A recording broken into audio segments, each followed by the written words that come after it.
The archaeologists found a city once, perfect streets, advanced plumbing, massive trade networks, one of the greatest urban societies ever built. No signs of war, no signs of plague, it just stopped. We called it a mystery. We're about to become one. For the first time in human history, entire nations are choosing to disappear. Not through war, not through plague, but through comfort. South Korea has a fertility rate of 0.72, the lowest ever recorded for any country in all of human history. Japan is losing nearly 1 million people a year.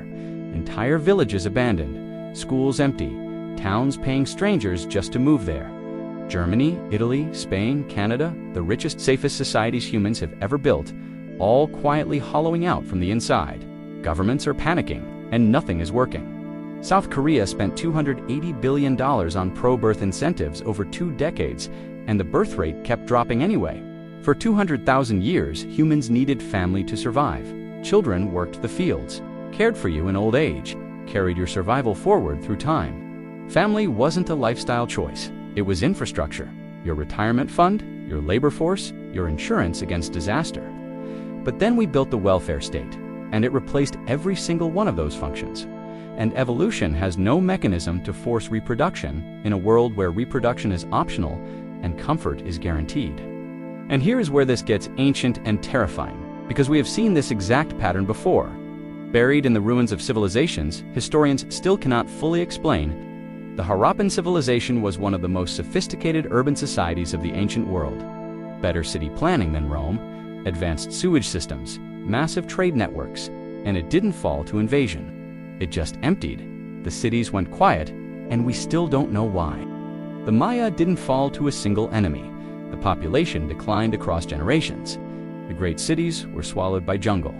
And the civilization that built astronomical calendars of breathtaking precision simply chose generation by generation to get smaller. Rome hollowed out across centuries. Birth rates fell. The legions filled with outsiders because there weren't enough Roman sons.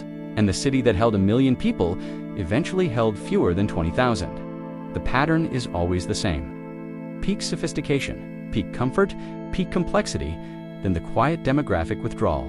What if the Maya didn't collapse from drought or war, but because urban comfort switched off the reproductive drive, exactly like it's doing to Seoul and Tokyo right now? What if every civilization that mysteriously faded was simply the first version of what the developed world is living through today? A society that built itself so well, it forgot to build the next generation. In Tokyo and Seoul and Berlin, you can build a complete, emotionally rich life entirely alone. A pet gives you love without sacrifice. One child gives you the experience without losing yourself. And an algorithm keeps your social life feeling full, even when nothing in it is permanent. One child becomes the rational optimization. And that is exactly what is happening across every wealthy nation simultaneously. Sub-Saharan Africa has a fertility rate of 4.6. Niger alone is projected to have more people by 2100 than all of Western Europe combined. And it was never the comfortable people who had the children. It was always the people who still needed them. You cannot build a tax credit large enough to make a sole apartment feel big enough for a child that a young professional has already decided is incompatible with the life they carefully constructed. We are not watching the failure of civilization. We may be watching its most dangerous success. A world so well built that the oldest human drive quietly turned itself off, just like it did in the Indus Valley, just like it did in Rome. Just like it has done every single time a civilization reached the peak of its comfort and forgot to ask who comes after. Human drive quietly turned itself off, just like it did in the Indus Valley, just like it did in Rome. Just like it has done every single time a civilization reached the peak of its comfort and forgot to ask who comes after.